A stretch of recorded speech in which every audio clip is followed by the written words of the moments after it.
Yeah, so my name's Ian, co-founder of HolderScan. For those who may not know, HolderScan is an on-chain analytics platform, and we focus specifically on holder analytics. So, how many people own a token? How is that changing over time? Who are those people? Who are those wallets? What's their behavior? What's the distribution of the ownership? Is it kind of organic or is it more bundled?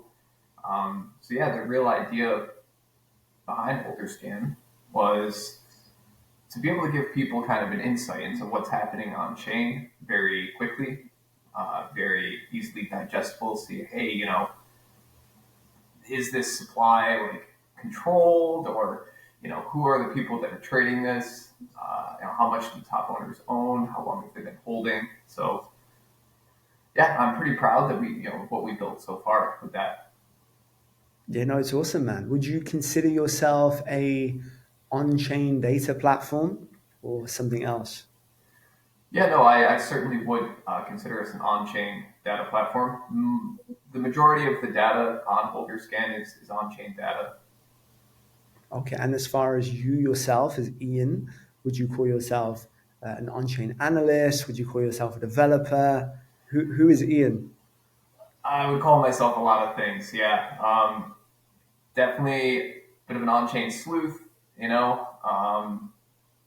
Software engineer, developer, data scientist, kind of a little bit of everything. Wear a lot of different hats here at HolderScan.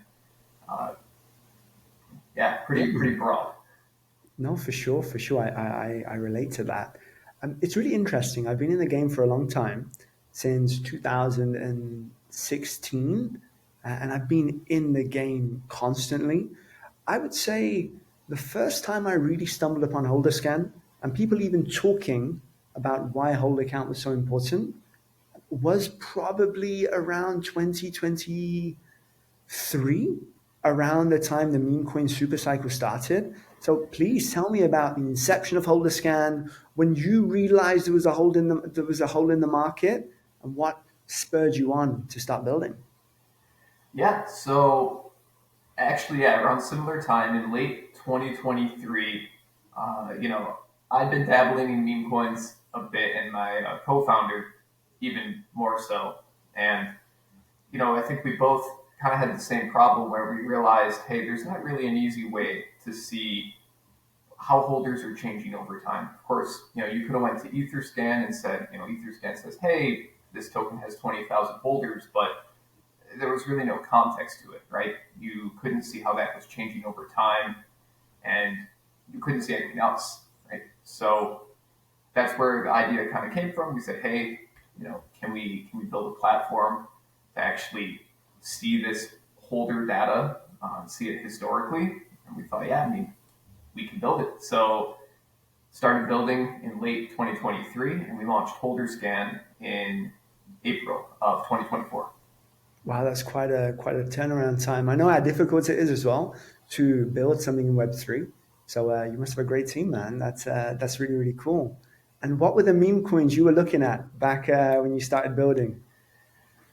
Oh man, back when we started building, that's like an eternity ago in crypto land. I could say definitely like big things at the time, and some of them still to this day, like SPX, right? SPX 6900 was very big. At that time, we were kind of the Solana memes are really heating up, and a lot of the Ethereum memes were more of like a mainstay. Things like Ticker Bitcoin, I already mentioned SPX, and several others were pretty big. But yeah, right around 2024 is when we started seeing the first like big Solana memes. Yeah, they really popped off. I'm very curious. When you started building, was there any solution like HolderScan out there? On-chain is one of the beauties of crypto, but you guys were the first I've come across as someone who decided to take that data from EtherScan, SoulScan, etc. Was there anyone you were looking towards, or was this kind of a 0 to 1 moment? To be honest, we started out a little naive, right? We didn't even look at like the possibility of other platforms like us being out there. We were really kind of building this for ourselves, and we're thinking, well, if we're going to use this, other people will probably use it. In hindsight, yeah, there definitely are some platforms that are maybe adjacent to HolderScan, but even at the time, there wasn't anything that was necessarily kind of directly doing what we do. You do have all these analytics platforms, Dune and many others that give a great window into what's happening on chain, but they're much less focused on kind of the market dynamics of what's happening on chain. And when I mean that, I mean like the holders, how much they own, and those dynamics, and how those are changing over time. Yeah, absolutely. And on chain can be very, very difficult. It's really easy to go down the wrong path when you're on like a soul scan. You got to look at the right things. When you were choosing, and as you actively do choose to pick what metrics to highlight and show, what made you conclude on the different types, the time held, the amount held? What made you choose those metrics to highlight within? Because holdings is a very broad like topic. It's very, very broad. So what made you fine tune and choose the metrics you share now? So I think part of it comes from our personal thesis when it comes to trading and investing into tokens and meme coins specifically. And we definitely are of the mindset that the kind of more community based, the more hardcore holders, right, the better a token is going to do in the medium and long term.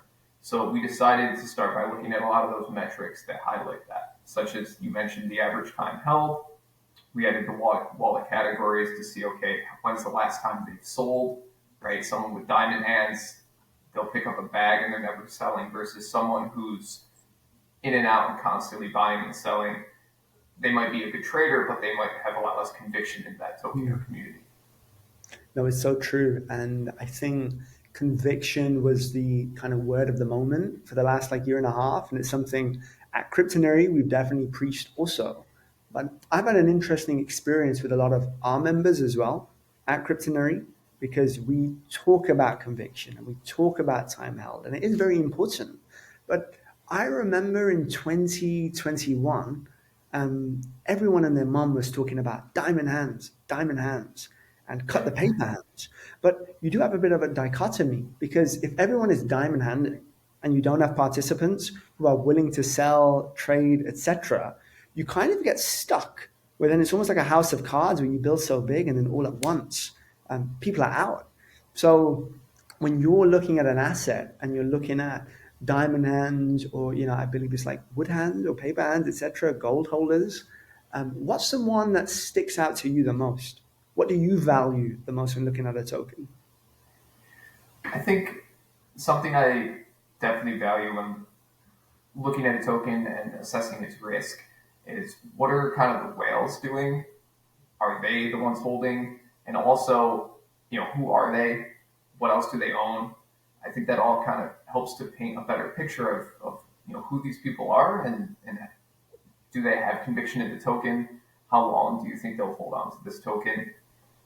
You could have a whale that owns 1% of the supply, and they picked it up a month ago, and maybe they've been diamond handing other things. So you can think, okay, maybe they're going to hold on to this for some time longer.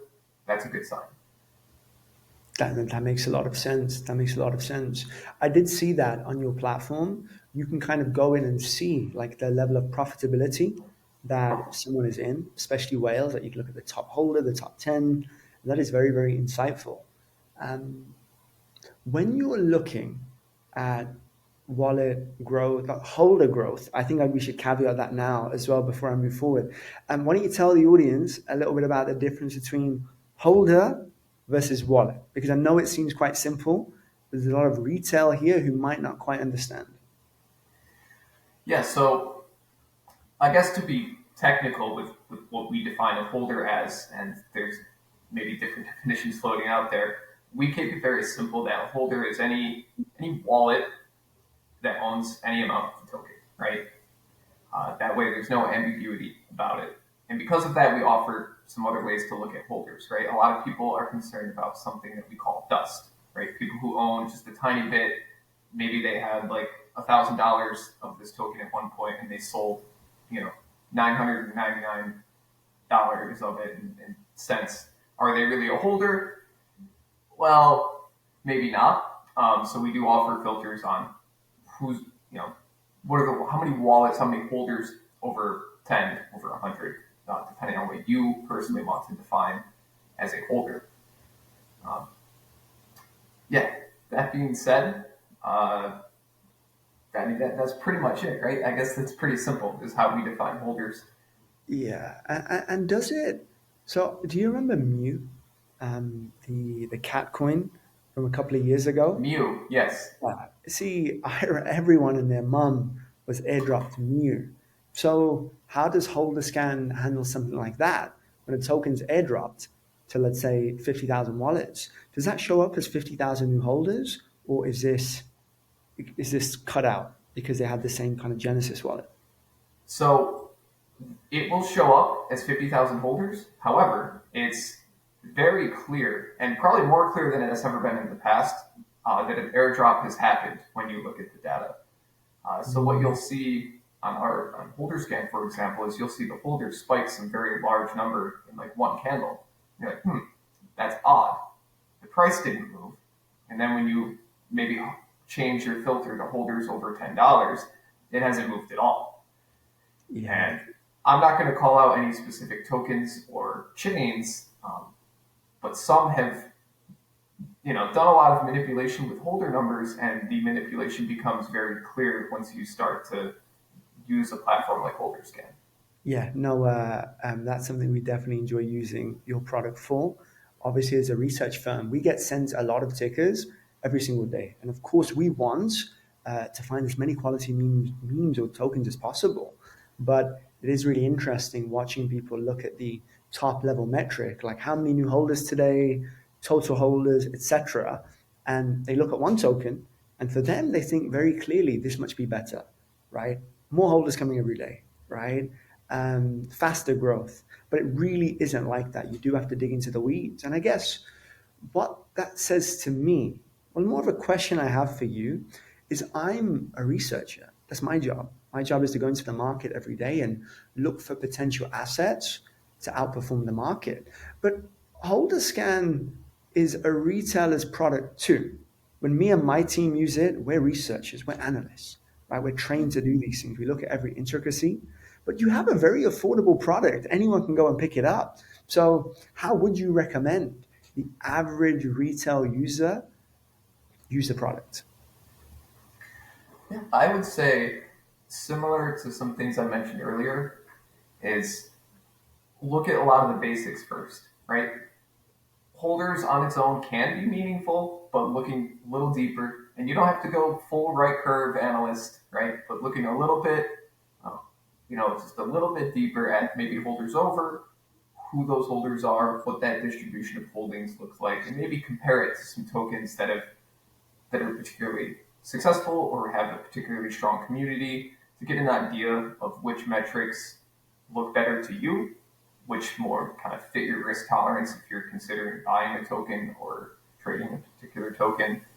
Um, I think you can start very simple before you dive super deep into analyzing every little like, oh, is this Genie score compared to this one good? What is this HHI tell me? Like, all of that's there and available, and I implore people to look into it.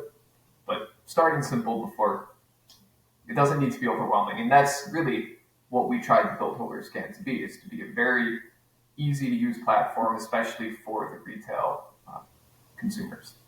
Yeah, I think that's something I would love to work on with you for Cryptonary is maybe a piece of content introducing people to the importance of some of these metrics, but then how best to actually use the product as it can get scary. Obviously, it's a lot better than, going on chain to soul scan. But I do think there's a lot of misinformation out there with hold accounts. Speaking of hold accounts, when you're looking at regular growth, $10, $100, $1,000, which one sticks out to you the most? For us at Cryptonary, with our audience, we typically focus on the 10 and $100 hold account. And that's because with our experience, we found that a lot of retail participants are looking to take a punt. They're like, I'll throw 30, 40, $50 in this. I'll throw $200 in this. We'll see what happens. And very few people are willing to throw five figures into something, and it's not really worth anything for someone to throw $3 into something. So which one sticks out the most to you? I would agree with your guys' assessment. I think holders over 10 and holders over 100 are probably two of the better metrics to kind of gauge how many real holders a token may have at a given time. Uh, I guess for real holders, if you want to exclude that's the holders over 10 is a good amount. There's definitely a lot of discourse and disagreement, I think, in general in the crypto space about who's a holder, how much do you need to own, and like you mentioned, there's a lot of people maybe on crypto Twitter that are like, if you're not buying at least one SOL or five SOL of a token, if you're not a holder, and then you have other people who are like, that's a crazy amount, zero point 0.1, I'm a holder. What are you talking? I'm trading this, so it is a bit subjective. Yeah. But yeah, I would say holders over 10 is a good window into how many people are kind of actively holding a token. Yeah.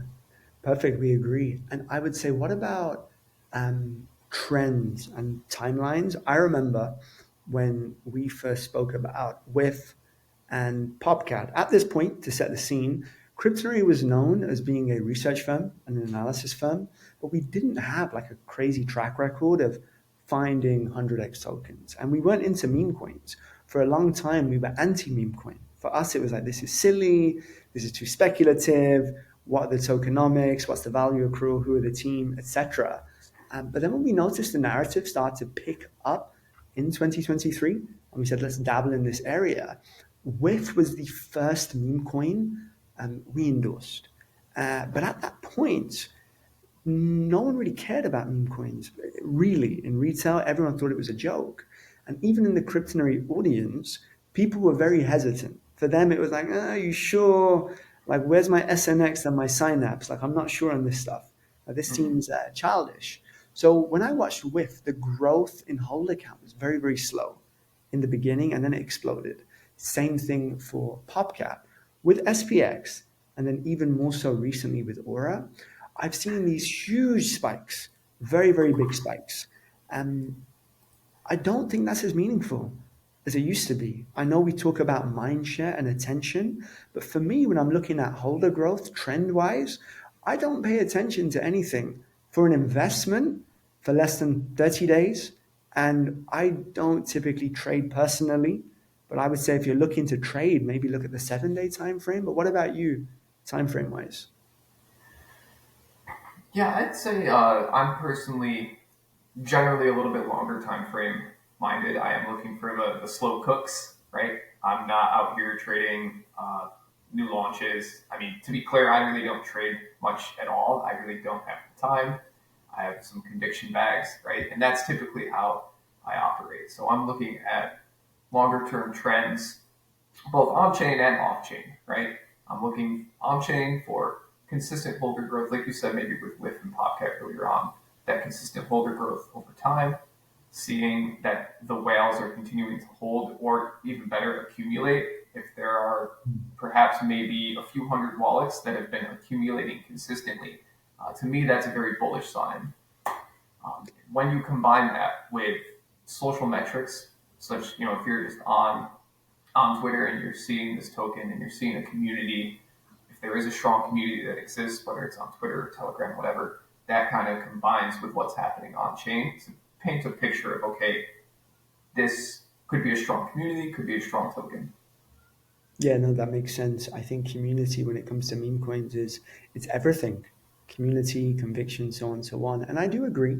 I think you have to combine metrics. You cannot treat them independently. I am not someone who looks at charts. I don't do TA. I've run Cryptonary for 6, 7 years, and I can't plot support and resistance because I don't see the point in of itself. I think you have to combine a bunch of metrics. And I would say holder growth, as you said, when you combine that with the price action and you combine that with social sentiment, you get a better idea. Because I suppose, as you said earlier, it removes the ability for people to just gain the platform by buying and selling. We see stuff like wash trading with a lot of meme coins and there's a lot of dodgy market makers out there. So when you go and you find a token that maybe is spiking like crazy with hold account, if the chart isn't moving, or we're not seeing, real accumulation, redistributions, and it kind of loses its luster. So yeah, you mentioned whale though. This has been an interesting debate amongst Cryptonary too. What do you constitute as a whale? You know, I think that changes depending on the token and the context. I do think a whale, in the sense of a meme coin, is anyone that owns over some percentage of the supply, maybe half a percent, a quarter percent of the supply. I would consider them like a whale. In dollar terms, that changes. I think it Yeah, can of change course. quite a bit. Of course, anyone who's buying multiple deep five figures or six figures of a token, like okay, sure, you're a whale, regardless. Um, but yeah, it does kind of depend. But for me, any wallets that are owning like a sizable percentage, right? And typically, depending on the token index distribution, it may be between 10 and like 50 holders of the token who are whales and have a lot of sway and impact. Yeah. What do you? How would I word it? What's considered healthy? So there's always an argument of centralization and power. So when you look at a meme coin, it might have, the top 10% owned by 10 people, right? And that might be alarming to some people, like, wow, there's a lot of concentration. But at the same time, you do see sometimes when there's a concentration of power, more coordination in propping up an asset. So when you're looking at a token and you're looking maybe at the top 10 or the top 100 holders, what would you say is a healthy number where people can hold comfortably? The answer, you're not going to hate this, but the answer is always it depends. And I would say more often than not, especially with newer launches or tokens that haven't been around very long, a concentration of wealth in the top holders is more of a red flag. It is certainly more alarming, right? The token hasn't been around long enough to really build a lot of conviction, and with these whales, right? So generally, as a general thing, the more spread out and distributed a token supply is, the better. However, you did touch on something very important: is that sometimes you have, what people often call like supply control, right? Where a large number of the whales are just going to hold. They're just going to bag hold. Those tokens are never leaving their wallets. They're essentially locked. Like, and that has big effects as well. So if you look at some tokens like SPX, right, there are a very large number of SPX whales who are basically never going to sell for the foreseeable future, right? It's kind of like that cultish mentality. So in cases like that, where these people have been holding for 6 months, a year, almost 2 years, going through these swings, they're up this much, they still haven't taken a penny, right? In those cases, maybe you kind of overlook the concerns with the supply distribution. But in general, it's the other way around. You want to look for more distributed token, more spread out among holders. Yeah, I agree. I would back that sentiment. I think in the most cases, you want as much the healthiest distribution possible is a very wide distribution. But definitely, if a cult can really form, then sometimes it's not so bad to see people collaborate. There's a lot you can do. I've always thought about the evolution of meme coins, and when we first stumbled upon stuff like Whiff and Popcat, part of the beauty was that they didn't have an inherent value, right? They didn't have a utility, but we did see with things like SPX how people came together and partnered with platforms to make them available for collateral, right? You can use SPX and borrow USDC and you're good. So for a lot of these guys who have huge holdings, they don't have to sell to profit on it, which is great. I think that's a huge thing that we've seen over the last 6 to 12 months. And I agree. I think SPX is one of those assets, the prime candidate for how maybe some control and centralization isn't so bad. But in the most circumstances, I'd stay away. Because how do you draw that line between a community of whales starting to work together and a cabal? How would you differentiate? Is there any differentiation? I would say it depends on the amount. I'll give you an example. I don't mind. I don't mean to offend any project out there. I think when I see something like SPX, there were a few very influential key opinion leaders at the time of its rise. I think Cryptonary was one of them. And I do believe at that point, there was a lot of responsibility on our shoulders to support the asset, right? We were one of those voices that if we said, hey, we think SPX is going to do great, it would do great. It was self-fulfilling, and vice versa. And then you had people like Murad, who was a figurehead for that movement. But I still think there was quite the distribution. When Cryptonary came along at the start of the year, and we said from a macro perspective, we think the market will pull back, and we believe you should take profits. We had a lot of backlash from the community, but what was nice was, hey, not everyone here agrees. Some of you believe you're going to hold no matter what. It doesn't matter how much you look up to Cryptonary or respect Cryptonary, you've got your own opinion, right? Whales and people all across the board. Same thing with people like Murad and his influence. There were KOLs in a sense, but it wasn't 10, 20, 30 people. It wasn't an organization, right? It was still probably split up. Whereas I believe if you look at an asset like Useless, there's very intense coordination with a few participants, right? I think there's one thing having top 10 holders having, I don't know, 6, 7% supply versus top 10 holders having 20%, even if it's concealed, and working together. Like the SPX community, a lot of whales still disagreed. When you see so much coordination, where it seems every influential player agrees, that's where it gets a bit tricky for me as a researcher. Yeah. I mean, I suppose there's probably two ways. Sorry. Uh, there's probably two ways to distinct, I guess, in your case here, what is like a large community of whales and maybe like a cabal. I can mostly speak to like the on-chain way to maybe catch and distinct that. I think for off-chain, right, it's going to be a lot of vibes, right? It's vibes on Twitter, things you're picking up on, like you've mentioned, one community versus the other. Does one seem more organic? There is disagreement among the whales, and they're having discourse and discussions, etc. Versus this is just straight up bundled. Like it's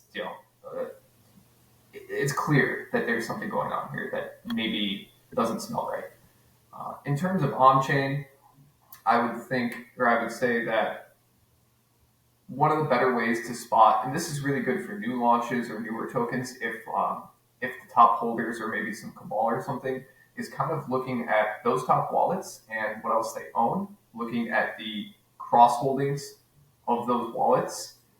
Something we often see is, of that maybe top 100 wallets, 20 of them all own this other token or have previously owned this other token, right? And they no longer do. And then these 20 whales have rotated into this.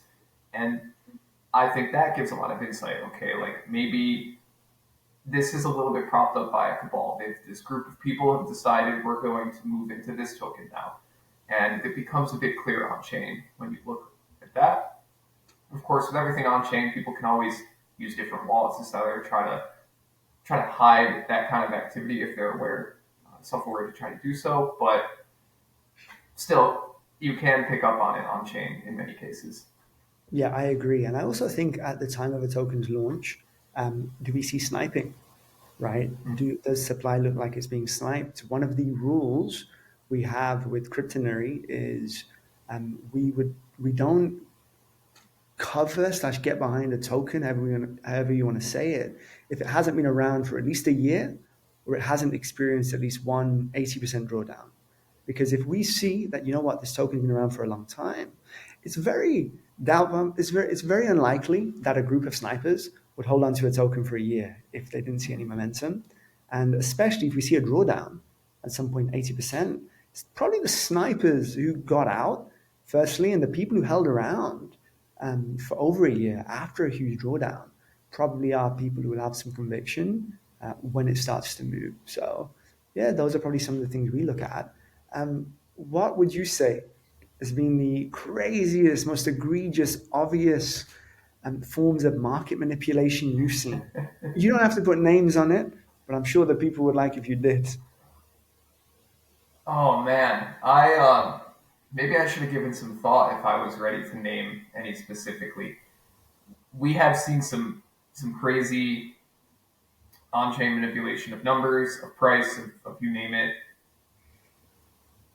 I won't name the biggest one, but the biggest one uh, is it has to do with, let's say, a community or collection of tokens on a particular chain where everything is being inflated. Holder numbers, volumes, to the point, I think that there's some people on crypto Twitter who are aware of this, and I, for now, will not, call out anyone or anything in particular with it.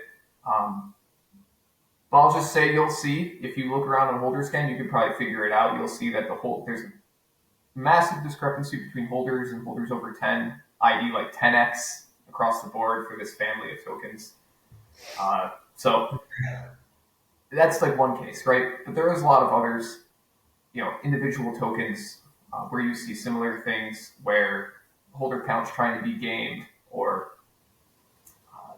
very suspect kind of activity going on.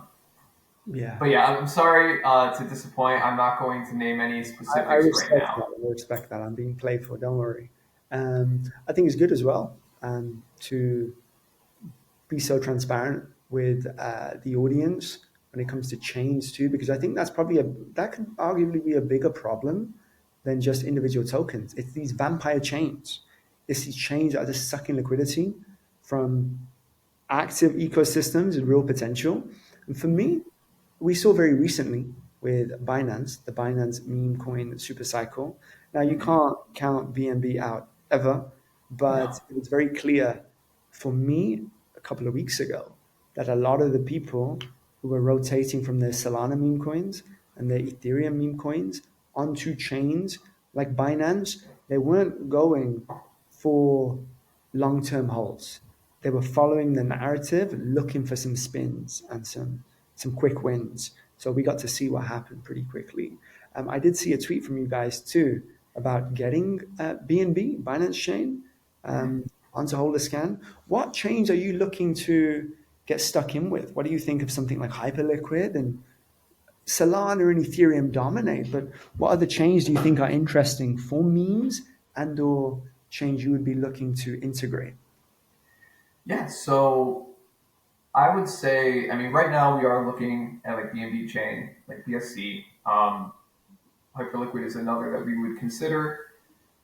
For us, I mean, we've been burned in the past by trying to keep up with the rotation of chains kind of meta. Uh, there's a lot of chains out there, and sometimes something gets a lot of hype at some point, and then it kind of dies off, and all the liquidity flows back into ETH and Sol. Um, so for us, it's tough. I will say, and I will be fully transparent. Like, so us to support a new chain is not like a cheap endeavor. It's not necessarily super easy. So when we are deciding to add a chain, it is something we need to think long and hard about. Is that chain going to still have these volumes in the next 6 months, in the next year? So that's why we maybe are a little bit more cautious going forward about which chains we decide to support. That makes a lot of sense. And I think from a business perspective, it's the obvious play. I would say, I think Ethereum and I think Solana, I think just covering those bases, that's what makes HolderScan so viable. That's why everyone uses you guys. I do think chains like Hyperliquid are picking up a lot of steam. I think something Mm-hmm. like BNB, you just cannot avoid it. But I do think for the most part, the meme coin super cycle will exist on Ethereum and Solana. Um, when you fast forward 5 years, how do you picture HolderScan? The reason I ask this is for Cryptonary, we came into the game as a research and analysis company. We did like crypto courses to teach people, all that education was free. And we said, let's look at the market from a macro perspective, an on chain perspective, a mechanic perspective, and let's just cover different assets and let's go sector by sector and see what's cool. RWAs, memes, perps, and that's how we got into the market. We are now transitioning from a research analysis company into a facilitator. We're building something called C3, which instead of just coming on the platform and researching and analyzing, we're going to help with on ramp, off ramp, staking, concentrated liquidity pools, lending, perp trading. We're moving into that as we acknowledge, hey, look, research and analysis will only get you so far. You kind of have to be the facilitator. When I'm not sure if you saw today, Blockworks, very, very big company, they laid off their whole news department, right? They said we're moving more into the data analytics side of things. We still believe, like as Cryptonary, journalism is very important. So we are looking to develop that department. But we do see ourselves moving away from just being an opinion based entity to a facilitator. Where does HolderScan go? So I do think HolderScan will always be about the data. That's not going to change for us. How that changes, though, is in terms of the depth and breadth of the data we offer, who we're offering it to, and the importance of that data. You know, obviously, we're very bullish on crypto in general, otherwise, we wouldn't be building in Web3. I think, as we see more utility come back and RWAs and a lot of other interesting things being built in the space, I do think that the kind of on-chain data that we're getting now and are planning to continue to expand upon is going to just become more and more valuable to retail, investors, but also as well as institutions and potentially, many other uh, stakeholders in the Web3 space. Yeah, that makes a lot of sense. When I look at HolderScan, as someone who's been in the game for a little while, the power I think you guys possess is almost second to none. And I think the impact you will have over the next 5 years will be tremendous. With the data you have and with the amount, I'm not sure on your resources and your capacity, but when you look at AI and just how fast it's developing, have you managed to develop any predictive models for what will do well in the market, or is that something that's not in your scope? Because it seems like a no-brainer. All these big data companies, these big tech companies, when they have the materials, it seems like a no-brainer to say, hey, this asset is ticking all the boxes. It's probably going to do well. Is that something you're interested in, or do you want to stay away from that? Um, so it is something that we are interested in, and we do work on and have been working on. So we don't right now have any public-facing models or AIs, but internally, I will be happy to say, yeah, we have several. We've been working on this stuff for a while, and it is showing to be very, very promising. So maybe someday in the future we can share some of this with the public, with the community. What that looks like, we're not sure yet, but I will say it's looking very promising. We're very bullish. Yeah, no, it's exciting. That's super cool. That's something I'd love to explore further with you offline. Very interesting. I've got a couple of short, rapid fire questions, and I appreciate your time. This has gone super quick. What do you make of KOLs? Do you take them seriously? Do you think they're a bunch of scammy little rats? What do you make of KOLs in the space? I think it's really case by case. Some of them are great. Some of them are spammy, scammy, terrible people, and there's a lot in the middle. Uh, I won't lie. I will say that like a lot of what we would call KOLs have been very, very great for the success of HolderScan. So we're very grateful to a lot of people and personalities on Twitter who we've never had to like go and get someone a little badge or like pay someone for a post. Like we've gotten a lot of organic engagement from a lot of some very large accounts just for the data that we're offering. So of course we're very happy with those KOLs. I will say it goes both ways. There's KOLs who are certainly doing shady things, are maybe dumping on some of their followers and things like that, which no one likes to see. Yeah, I agree. I would say, um, giving you guys kudos, ultimately, if you are a crypto research firm or a crypto influencer, you don't have a choice at this stage to use HolderScan or not. I am curious to see over the next year or two who will try and compete with you guys because there's always going to be competition. As of now, I think you're standing ahead of all of them. So people don't have a choice, right? You can't go 5 minutes without seeing someone share a holder scan screenshot, or the same way Yeah, you see like a P&L card. It's almost the same thing nowadays. But I do agree with you. There's a platform out there that are also involved with on-chain, and I'm talking to them about doing a podcast soon. They have a product centered around following KOLs. Now, something that I have been reflecting on, and I want your take on it, is that dangerous? People think, okay, if I find Ian's wallet or I get Adam's wallet, I can just copy what he's doing.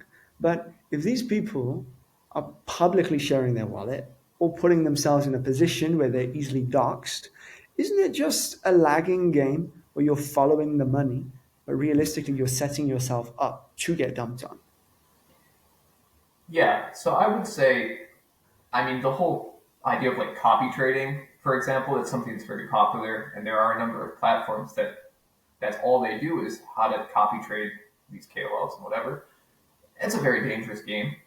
If someone is historically a good trader and you're copy trading them, maybe you make some money until they realize, hey, it's a self fulfilling prophecy now. Everyone's going to pump the coin after they copy trade me. So I personally would suggest staying away from doing things like that. And now it's totally different when you look at maybe there's a KOL or several KOLs or whales who have bought a token that you're interested in, and your thesis or vision aligns with them. That's a different conversation.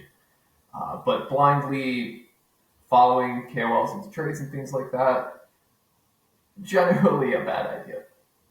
I agree with you, and I think that's what is pretty cool about HolderScan. It's you're given the data, but you're not necessarily mixing in your opinion, and I think that gives you a moat because a lot of the other on-chain guys you'll see on Twitter in their own way or these products, they're trying to mix in their opinions now, and there's always two. With the data is very misleading. On average, everyone in the world has one testicle, right?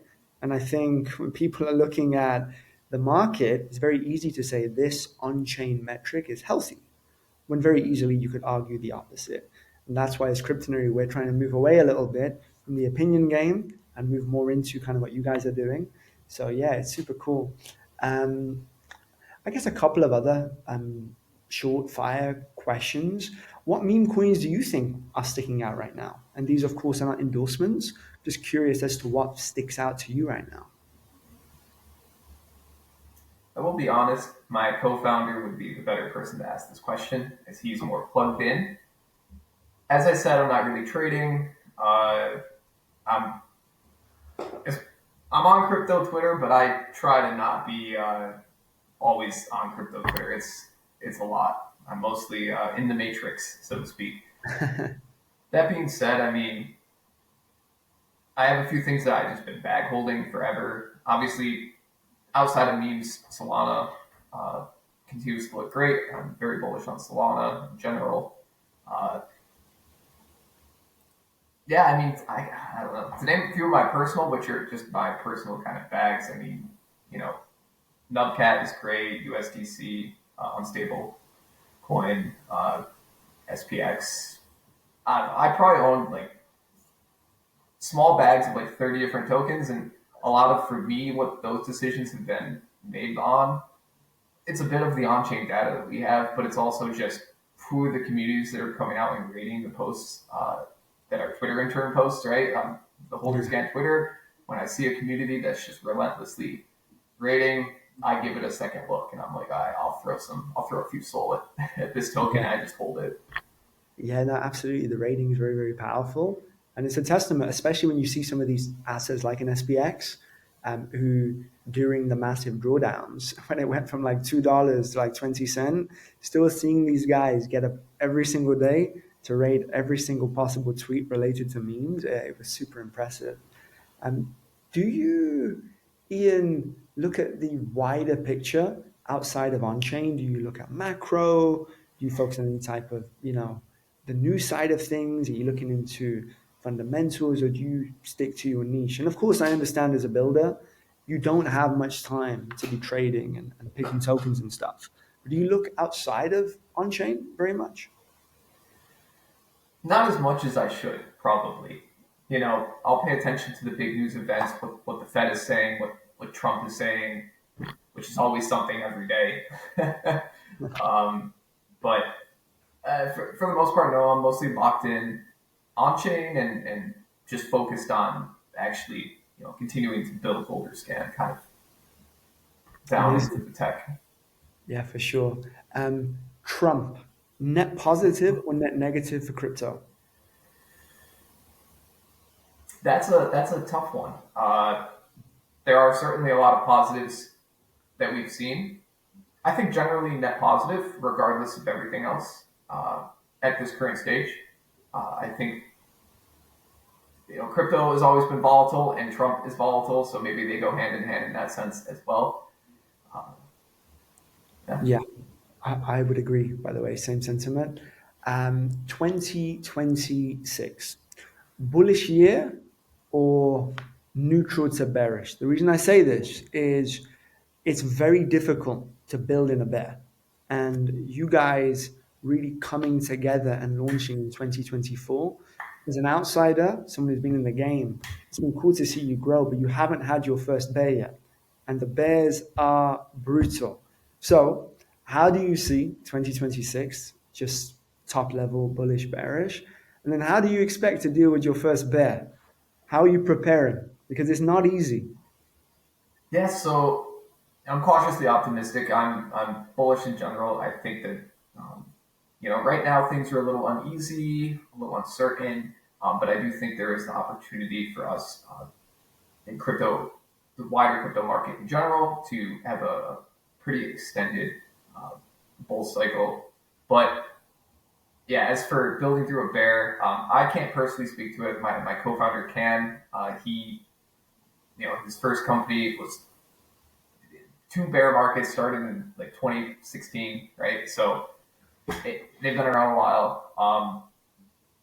Yeah, I think our strategy for us is, we really need to focus on what's going to be important in any market condition and what will be important next cycle, right? I don't think memes are ever going away, right? Even in a bear market, there's still going to be memes. It's going to be a lot less. It's going to be a lot less volume and everything else, but it's still going to matter.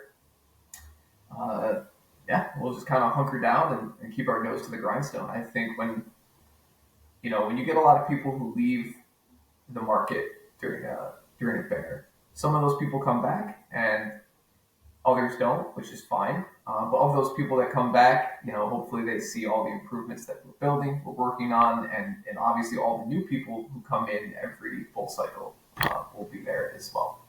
Yeah, absolutely. And I would say memes are one sector that will always have a massive market, even when there are drawdowns and pullbacks, because everyone is looking for the 100x. Everyone wants that life changing opportunity. And memes are probably the only vehicle to do that for people in 2025. And you can't get that. Yeah, even from like ICOs, no, you buy the best L1 in the world, it's not happening. Bitcoin's Yeah, incredible. I think everyone should hold Bitcoin, but it's not getting you 100x, right? It's not yeah. happening, despite what Michael Saylor might say. Um, so yeah, no, it's very interesting, super cool. How many people are on the team, by the way? Like, how many different people do you have around HolderScan? We're a pretty small team. We have a total of four of us, Wow, so we're really, very lean. We're all working very hard. So that's phenomenal. What do you attribute to your success as HolderScan? There's a lot of entrepreneurs out there, myself included, who are inspired by what you guys have managed to do in such a short amount of time. What do you attribute your success to? I think it's a combination of a number of factors. The talent of the entire team has been great. It's a very diverse team with a lot of different ideas and thoughts. People who have different opinions on how we should present this data, and it's a very good team in general. The other thing I want to say is definitely kind of the community. The community has probably been the number one thing to, from where we've been when we launched to where we are today. Definitely wouldn't have happened without the community that we have, everyone on Twitter and everything else. So that's obviously been a huge help. Amazing. Yeah, absolutely. The right people on the right bus, phenomenal. And community is everything, right? The network effect is incredible, and I think you guys have done a great job of tapping into everyone's hearts in a nice way, because you have managed to be very, very neutral across the board, a thing that not many people can say. And ultimately, you're delivering people with the data, right? And you can't lie. The data doesn't lie, as they say. But Ian, thank you so much. Really appreciate the time. I would Of love course, to get you on another podcast live stream with the community around and present. And yeah, thank you everyone for watching. Hope you enjoyed. Yeah, signing off. I'll turn this off now, Ian, and I'd love